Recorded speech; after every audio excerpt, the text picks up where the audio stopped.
places of Ulster offer a lasting memory of the past. There is the countryside of St. Patrick, and these counties are rich in the historical associations of early Christianity. The Celtic cross at Tynan, for instance, in the county of Armagh.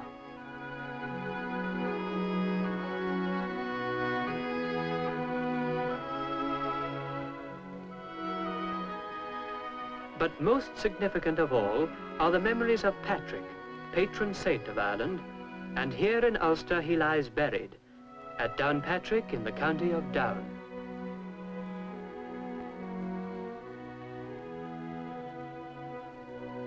At rest beneath the simplest of stones.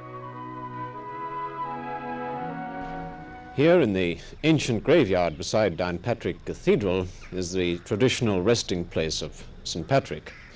Thousands of people come here every year and I presume think for a moment or two about Ireland's patron saint as they look at the hefty slab of granite which marks the traditional site of his grave. On the flat surface of the stone is inscribed the one word Patrick and a simple decorative cross. But if people want a souvenir of their visit, they don't have to chip a piece off the gravestone itself. They can invest in one of these, miniature replicas of St. Patrick's grave.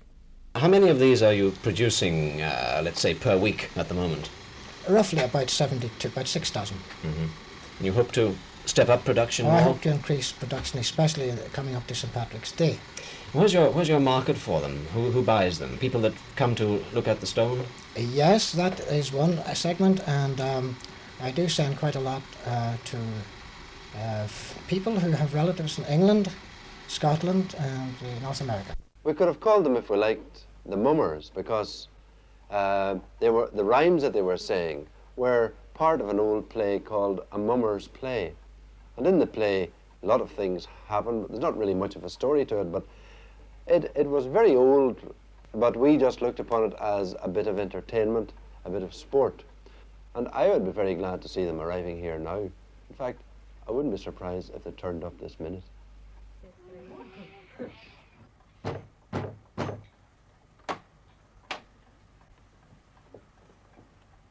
It's the mummers. Back of young and active age, the like was never seen upon any stage. Stir up the fire and give us light, for in this room there will be a fight.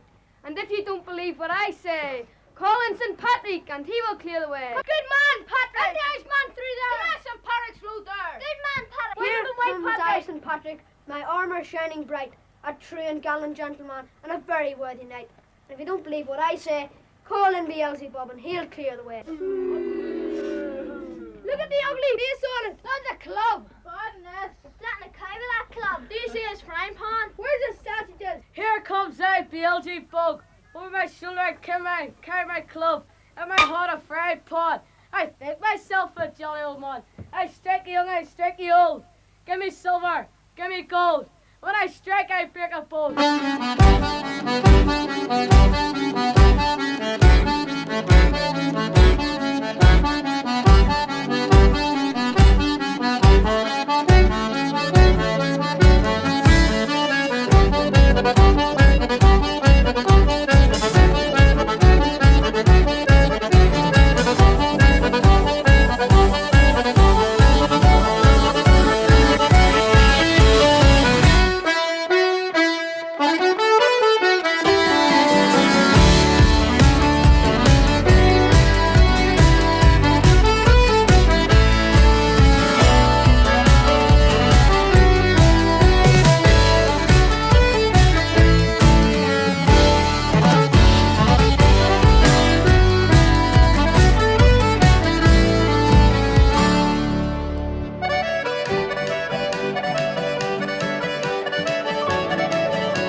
Should be a public holiday, it shouldn't be.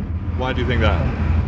Well, it's a Northern Ireland occasion, or an All Ireland occasion, as a matter of fact, and there's no reason why it shouldn't be. What can you tell me about St. Patrick himself? Oh, well. He brought the faith to Ireland. That's true. Isn't it rather unfortunate that Ireland's patron saint was a Welshman? Well, to say, just a matter of your own mind. Yeah, well, there's no reason why everybody shouldn't get the day off. I think it's a bit tough on people who have to work. I think so, Would yes. you pinch the day off work anyway, would you? Definitely. What can you tell me about St Patrick himself? Well, he was brought to Ireland as a slave when he was 14. And he died here, you know. And he was a Welsh, he was born in Wales, come from Wales originally. Isn't that really a bit of a shame that the Irish patron saint was a Welshman? Not really. Why not? Well, he was born and raised here. He wasn't born here? No, he wasn't born here, but he lived most of his life here. So he's really more Irish than Welsh, isn't he?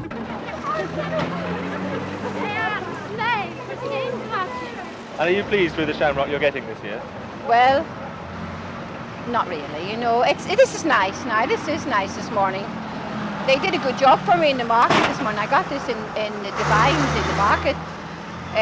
It is nice. You can see it. It is a nice bunch of shamrock. You know. But what's gone wrong this year? I mean, the weather, or? Weather's been very bad, and even the cultivated shamrock isn't as good as it usually is, and that's because of the weather. But if people want to go out and gather their own wild, where should they look? The best place, a turnip field. A turnip field? In a turnip field. It's easier picked out of a turnip field. You know, you get a lovely spray of shamrock in a turnip field. All on one root. That is how you know shamrock.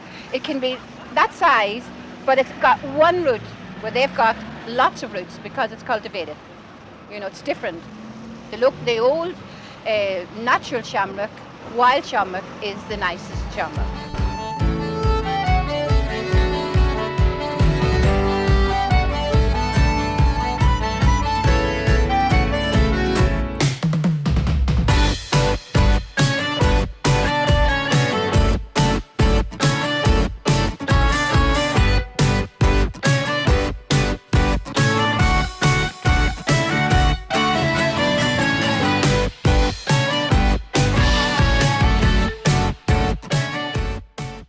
Tonight, the first in our historical watersheds, the mission of St Patrick, which traditionally marks the beginning of Christian Ireland. There is a firm traditional view of Patrick, that he landed in 432, that he looked patriarchal and banished snakes from the land. But much about him is now in dispute. Francis John Byrne is Professor of Early Irish History at University College Dublin. Pictures that we see of him, are they indeed what he might have looked like at that time? Oh, no. Hardly. That type of vestment, for instance, didn't come in until the later Middle Ages. Mm. So, indeed, a lot of what we see of Patrick, then, is incorrect? Yes, it's the typical iconography. You see a bishop dressed up in bishop's clothes, but bishops didn't wear that sort of clothes in the 5th century. There's no evidence that Patrick was sent directly by the Pope. He would have probably been sent by the British bishops in Britain. People have said in the past that St Patrick is supposed to have banished snakes from the land. More recently, people say that there were never snakes in Ireland. What's your own view of this? Well, it was well known to the Roman geographers that there were no snakes or reptiles in Ireland, and the Irish, none of the early Irish lives of Patrick attribute the banishing of snakes to him. It seems to have come in, oddly enough, by a sort of a misunderstanding of his name. In Irish, his name, of course, is Padraig, and when the Vikings came in and they became Christians, the name Padraig to them sounded very like Old Norse Pardrekker, which means the person who gets rid of reptiles. A world-renowned film and stage actor with numerous international awards. He's a director, he's a producer, he's a poet, he's a singer, and he's a man with a reputation for being a bit of a lad, or as we would say at home, he's a queer boy. Ladies and gentlemen, Ireland's most famous son, Richard Harris. Goodbye. How are you? Very well, thank you. Richard, an Irishman living in the Bahamas. How important is St Patrick's Day to you? Well, I think it's very important that the Irish all over the world are reminded of their heritage, and that one particular day that arises once a year. It's vitally important that they get connected with the past and their heritage and the grandparents and great-grandparents and so forth. So it is vitally important.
that he was, he's our patron saint. But he was a Welshman. Yes. Isn't that rather a poor show for the Irish patron saint to be Welsh? Well, he loved Ireland. Was he a Protestant or a Catholic? I don't think he was either. He just was a man of God, as a man sent by God to Ireland, and he loved it, and he was neither Protestant or Catholic or popery or anything else. He was just a man from God.